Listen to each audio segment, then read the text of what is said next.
पढ़ने वाले हैं अकाउंटिंग की बेसिक टर्म्स, ओके, जिसको अकाउंटिंग टर्मिनोलॉजी भी बोला जाता है। तो ये अकाउंटिंग टर्मिनोलॉजी क्या होता है? कुछ कुछ बेसिक टर्म्स होते हैं जो कि सिर्फ और सिर्फ अकाउंटिंग रिलेटेड जब कन्वर्सेशन होता है उसमें यूज किया जाता है। अगर ये सारे टर्म्स अभी हम लोग क्लियर कर ले तो आगे जब प्रैक्टिकल प्रॉब्लम करेंगे और थ्योरी जब पढ़ेंगे तो आपको कंफ्यूजन नहीं होगा। तो बिना देरी किए स्टार्ट करते हैं। First terminology is asset. Asset का मतलब क्या होता है? एसेट एक ऐसा वैल्यूएबल चीज होता है जिसका ओनरशिप बिजनेस के पास रहता है और जिसको बिजनेस अपने हिसाब से कंट्रोल कर सकता है, ओके, और जिसके हेल्प से बिजनेस का day to day activity smoothly run हो सकता है। तो ये हो गया थोड़ा कंफ्यूजिंग वाला। तो एग्जैक्टली मीनिंग क्या होता है? प्रॉपर्टी, बिजनेस का जो अपना प्रॉपर्टी होता है उसको बोला जाता है एसेट। जो अपना प्रॉपर्टी, जैसे कि एग्जांपल हो गया लैंड हो गया, बिल्डिंग हो गया, मशीनरी हो गया, ओके, कैश हो गया, ये सारा क्या होता है? अपना प्रॉपर्टी। बिजनेस का खुद का प्रॉपर्टी है जिसको वो अपने हिसाब से कंट्रोल कर सकता है, अपने हिसाब से यूज कर सकता है। तो ये हो जाता है बिजनेस के लिए एसेट। जैसे नॉर्मल लोग बोलते हैं प्रॉपर्टी, वैसे बिजनेस का जो अपना जो जिसके ऊपर ओनरशिप रहता है उसको बोला जाता है बिजनेस का एसेट। तो एसेट भी बहुत टाइप्स का होता है जिसको आज हम लोग इस क्लास में डिस्कस नहीं करेंगे, इसको अलग से हम लोग पढ़ लेंगे।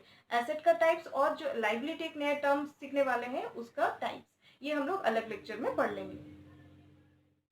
Second terminology is liability. अब लाइबिलिटी का मतलब क्या होता है? The amount which is to be paid by the firm to the outsiders. Firm जो अमाउंट आउटसाइडर्स को पेमेंट करेगा उसको बोला जाता है लाइबिलिटी। तो लाइबिलिटी का एग्जैक्ट मीनिंग क्या हो गया? जो ओनर होता है जो बिजनेस में अपना इन्वेस्टमेंट लगाए, अपना पैसा लगाए, उसको छोड़ने के बाद जो सारा अमाउंट फाइनेंशियल रिसोर्सेस हम लोग बाहर से लाते हैं, जैसे कि लोन हो गया या फिर किसी से हम लोग कोई सर्विस लिए हैं, किसी से कोई काम करवाए हैं, उसके बदले में उसको पैसे पेमेंट करना हम लोग का बाकी है, तो ये हो जाता है लाइबिलिटी। जो अमाउंट फर्म को पेमेंट करना है आउटसाइडर्स को, जो बकाया है, उसको बोला जाता है लाइबिलिटी। लाइबिलिटी का भी बहुत सारे टाइप्स है जिसको हम लोग नेक्स्ट क्लास में अच्छे से समझ लेंगे। Third one is capital. Capital is the amount which is invested by the proprietor in the business. Proprietor कौन होता है? वो पर्सन होता है जिनके पास आइडिया, फर्स्ट टाइम आइडिया आता है कि बिजनेस स्टार्ट करना है, जिनको ओनर भी बोला जाता है। तो ओनर का जो इन्वेस्टमेंट अपने बिजनेस में लगाता है उसको बोला जाता है कैपिटल। कैपिटल को अकाउंटिंग में हम लोग लाइबिलिटी की तरह ट्रीट करते हैं। अभी क्वेश्चन अराइज होगा आप लोग के माइंड में, ओनर का खुद का पैसा ओनर बिजनेस में लगाता है तो वो तो उसका एसेट हुआ, उसको लाइबिलिटी क्यों ट्रीट करें? क्योंकि जब बिजनेस शट डाउन होता है, जब बिजनेस क्लोज डाउन हो जाएगा, जब बिजनेस बंद हो जाएगा, उस टाइम पे क्या होता है? बिजनेस को रिटर्न बैक करना होगा जितना सारा अमाउंट इन्वेस्ट किया है ओनर, ओके। ये एक उधारी है बिजनेस के ऊपर जो ओनर पैसा लगाया है, उस हिसाब से कैपिटल जो होता है उसको लाइबिलिटी की तरह ट्रीट किया जाता है। ये जो कैपिटल को लाइबिलिटी की तरह ट्रीट किया जाता है ये रिलेट करता है अकाउंटिंग प्रिंसिपल के साथ, ओके, जिसको हम लोग अलग से क्लास में अच्छे से समझ लेंगे। Next one is drawings. Drawings का मतलब क्या होता है? कभी कभार ऐसा होता है ओनर कुछ पैसा बिजनेस से अपना पर्सनल यूज के लिए उठा लेता है, ओके, या फिर कभी कभार कुछ गुड्स, कुछ सामान निकाल लेता है अपना पर्सनल यूज के लिए। तो यहाँ पे क्या होता है? उसको अकाउंटिंग टर्म में बोला जाता है ड्राइंग्स। एक एग्जाम्पल से समझते हैं। सपोज एक एक फर्नीचर मैन्युफैक्चरिंग कंपनी है, ओके, इन्होंने क्या किया? कुछ पैसा अपना बिजनेस से उठा लिया कि मुझे फॉरेन टूर करना है, ओके, खुद अपने फैमिली को लेके फॉरेन टूर करना है, तो इसीलिए कैश उठा लिया बिजनेस से, ओके, जो अकाउंट में आपका डिपॉजिटेड था। या फिर उन्होंने क्या किया? कुछ कुछ फर्नीचर जो बनाया हुआ था, जो सेल के पर्पज में था, जो सेल करना था, उसको अपने घर में ले लिए कि इसको अपना पर्सनल यूज के लिए यूज करना है, 5 पीस या 10 पीस उठा लिए। तो ये क्या होता है? ये अकाउंटिंग टर्मिनोलॉजी में बोला जाता है ड्राइंग्स। जो कैश और गुड्स ओनर बिजनेस से उठाता है पर्सनल यूज के लिए उसको बोला जाता है drawings. Next is goods.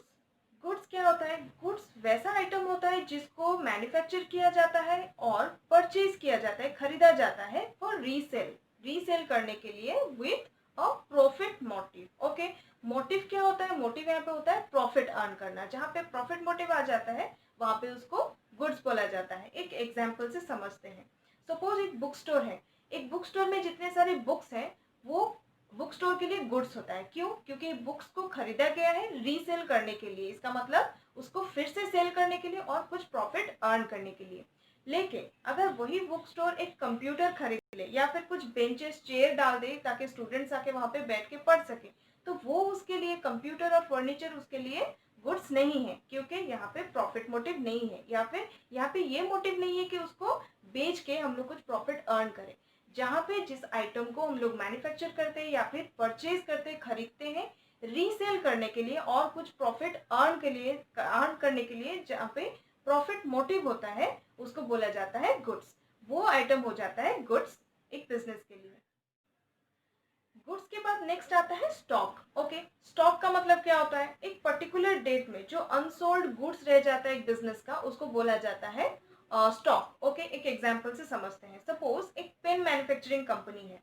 So pen manufacturing company के लिए पेन क्या हो गया? गुड्स हो गया। क्यों? क्योंकि यहाँ पे पेन मैन्युफैक्चर करने के बाद क्या किया जाता है? सेल किया जाता है प्रॉफिट अर्न करने के लिए। सो पेन हो गया पेन मैन्युफैक्चरिंग कंपनी के लिए आपका गुड्स। ओके, सो स्टॉक किसको बोलते हैं? पेन मैन्युफैक्चरिंग कंपनी ने क्या किया? 1000 पेन प्रोडक्शन किया, मैन्युफैक्चर करने के बाद क्या होगा? उसको सेल भी किया। लेकिन 6 महीने के बाद जब उसने चेक किया कि उसका कितना सारा पेन सेल सोल्ड आउट हो चुका है और कितना उसके पास अनसोल्ड है पेन, ओके, तो उसने क्या पाया? 750 पेन तो सेल हो चुका है, 250 जो पेन बच गया है उसके पास अनसोल्ड पेन है, तो वो अनसोल्ड पेन को बोला जाता है स्टॉक। जो आइटम सेल नहीं होके एक पर्टिकुलर डेट में बच जाता है, अनसोल्ड रह जाता है, वो बिजनेस के लिए हो जाता है स्टॉक। ओके, सो गुड्स और स्टॉक के बीच में जो डिफरेंस है शायद आपको क्लियर हो चुका है। Now next one is debtors. Debtors का मतलब क्या होता है? Debtors are the person to whom goods are sold on credit.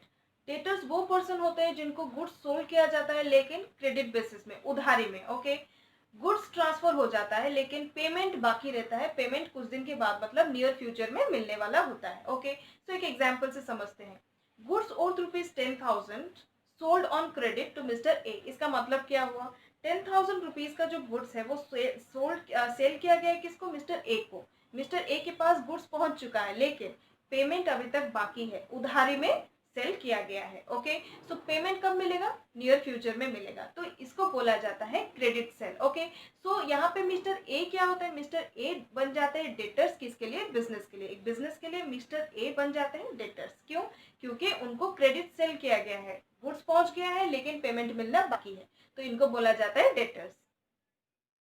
अब क्रेडिटर्स कौन है समझ लेते हैं। Creditors are the person who sold goods on credit to the business. Okay, यहाँ पे उल्टा हो जाता है। डेटर्स हम लोगों ने पढ़ा, डेटर्स का ऑपोजिट होता है क्रेडिटर्स। जब बिजनेस कोई एक सपोज मैन्युफैक्चरिंग बिजनेस है, कोई भी प्रोडक्ट को मैन्युफैक्चर करने के लिए रॉ मटेरियल्स की जरूरत पड़ता है, तो रॉ मटेरियल्स कोई दूसरा फार्म या फिर कोई दूसरा पर्सन से आपको परचेज करना पड़ता है, खरीदना पड़ता है। कभी भी कोई भी पर्सन अगर वही रॉ मटेरियल को आपको सेल तो किया है लेकिन क्रेडिट में सेल किया है, आपने रॉ मटेरियल रिसीव कर लिया है लेकिन उसका पेमेंट आपको देना बाकी है, आपको मतलब बिजनेस को। बिजनेस ने क्या किया? रॉ मटेरियल परचेज कर लिया है, रॉ मटेरियल का पोजीशन ले लिया है लेकिन पेमेंट अभी करना बाकी है, पेमेंट नियर फ्यूचर में करेगा। तो यहाँ पे बिजनेस के लिए वो पर्सन, जो पर्सन सप्लाई किया है ऑन क्रेडिट, जो पर्सन सेल किया है अपना गुड्स क्रेडिट में, उधारी में, वो हो जाता है बिजनेस के लिए क्रेडिटर्स। ओके, जैसे डेटर के साथ अगर आप डेटर्स के साथ अगर रिलेट करेंगे, जब कोई बिजनेस क्रेडिट सेल करता है कोई कस्टमर को, कस्टमर का पेमेंट बिजनेस को देना बाकी होता है, तो वो बन जाता है बिजनेस के लिए डेटर्स। लेकिन वही बिजनेस जब रॉ मटेरियल खरीदता है आपका दूसरे पर्सन से और बिजनेस को पेमेंट देना बाकी है उस पर्सन को, तो वो पर्सन बन जाता है क्रेडिटर्स एक बिजनेस के लिए। तो डेटर्स और क्रेडिटर्स के बीच में डिफरेंस, बहुत बच्चों का कंफ्यूजन होता है। आई होप कि आपका ये कंफ्यूजन नहीं रहेगा।